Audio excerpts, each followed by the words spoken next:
రాజకీయాల్లో బాధ్యత. ఇప్పుడు ఈ ఒక్క పదం అధికార పీఠాల్లో కూర్చున్న నాయకుల గుండెల్లో దడ పుట్టిస్తోంది. అధికారం ఉంది కదా అని ఏది చేసినా చెల్లుతుందనుకుంటే పొరపాటే అని ఈ కాలం మళ్ళీ రుజువు చేసింది. తప్పు చేస్తే తప్పించుకోవడం కుదరదు, సీటు వదిలి దిగాల్సిందే అనే పరిస్థితి ఇప్పుడు దేశ రాజకీయాల్లో స్పష్టంగా కనబడుతుంది. ఢిల్లీలోని కేంద్రపీఠం నుంచి అమరావతి సచివాలయం దాకా ఇప్పుడు ఒకే చర్చ. రాజ్యాంగం ఇచ్చిన అధికారాన్ని అనుభవించినప్పుడు అదే రాజ్యాంగం విధించే నైతిక బాధ్యతను మోయాల్సిందే కదా. ఎస్, ఢిల్లీలో కేంద్ర మంత్రుల రాజీనామా వరకు వెళ్లిన కీలక పరిణామాలు భారత రాజ్యాంగ వ్యవస్థ బలాన్ని చాటి చెప్పాయి. అదే నైతిక సూత్రం కూడా. జవాబుదారీతనం ఇప్పుడు ఆంధ్రప్రదేశ్ రాజకీయాల్లోనూ ఒక్కసారిగా వేడి పుట్టిస్తుంది. ముఖ్యంగా విద్యాశాఖ, ఐటీ శాఖలకు సంబంధించిన మంత్రి నారా లోకేష్ రాజీనామా చేయాల్సిందేనంటూ వైఎస్ఆర్సీపీ పార్టీ చేపట్టిన నైతిక సమరం ఇప్పుడు రాష్ట్ర వ్యాప్తంగా పెను సంచలనం సృష్టిస్తోంది. అసలు ఢిల్లీలో ఏం జరిగింది? ఏ వ్యవస్థ అయినా, ఎంతటి పెద్ద నాయకుడైనా సరే చట్టానికి, ప్రజా ప్రయోజనాలకు అతీతులు కారని తాజా ఘటన నిరూపించబడింది. ఆయా శాఖలు విఫలమైనప్పుడు, వివాదాస్పద నిర్ణయాలు ఎదురైనప్పుడు నాకు సంబంధం లేదు అని చేతులు దులిపించుకుంటానంటే కుదరదు.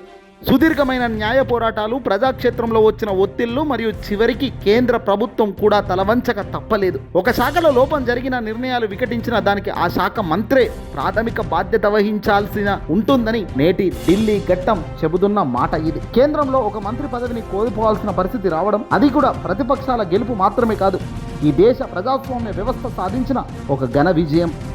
ప్రజాస్వామ్యంలో ప్రజాప్రతినిధులు యజమానులు కారు, కేవలం సేవకులు మాత్రమే అని రాజ్యాంగం మరోసారి గట్టిగా చాటి చెప్పింది.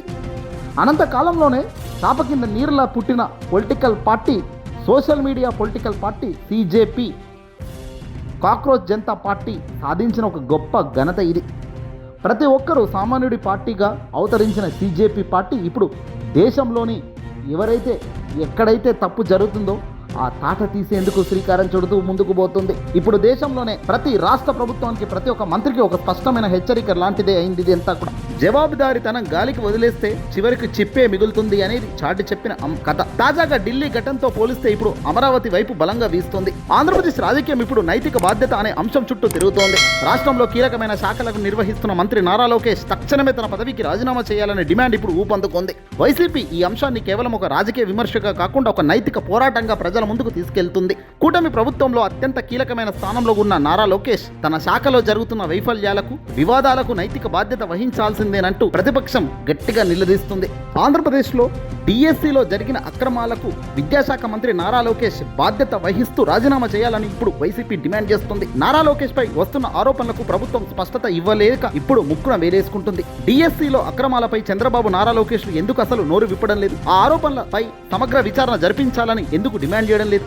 డిఎస్సిలో అక్రమాలకు బాధ్యత పూర్తిగా నారా లోకేష్ చేతిలోనే ఉంటుందని కనుక నారా లోకేష్ కూడా వెంటనే తక్షణమే తన శాఖకు జరిగిన బాధ్యతను వహించాల్సిన పరిస్థితి తనకు కూడా ఉందంటూ ఇప్పుడు వైసీపీ డిమాండ్ చేస్తోంది. కేంద్రంలో ధర్మేంద్ర రాజీనామా తరహాలోనే ఇప్పుడు నారా లోకేష్ రాజీనామా చేయాల్సిందే అంటూ వైసీపీ పట్టుబడుతోంది. డిఎస్సిలో అక్రమాలకు బాధ్యత పూర్తిగా నారా లోకేష్ తన మంత్రి పదవిలో ఉంటూ చేసిన ఘనతేనని, రాజీనామా చేసి విచారణకు హాజరు కావాలని సూచించింది. విచారణ నుంచి తప్పించుకోవడం అనుమానాలకు తావిదీస్తుందని, టీచర్ పోస్టుల కోసం బేరసారాల వీడియోలు బయటకు వచ్చినప్పటికీ నామమాత్రపు కేసులతో విచారణను నీరుగారుస్తున్నారని వైసీపీ ఆగ్రహం వ్యక్తం చేసింది. ప్రజలకు పూర్తి వివరాలు వెల్లడించాల్సిన అవసరం ఉందని, ఇందులో నిజాలు నిగ్గు తేల్చే వరకు ప్రజా ఉద్యమం కొనసాగుతుందని వైసీపీ హెచ్చరిస్తూ ముందుకు అడుగులు వేస్తుంది. తాజాగా కేంద్ర మంత్రి రాజీనామా ఒక్కసారిగా ఇప్పుడు ఆంధ్రప్రదేశ్ రాష్ట్రం మొత్తం కూడా ఇప్పుడు నారా లోకేష్ మెడకు చుట్టుకుంటుంది.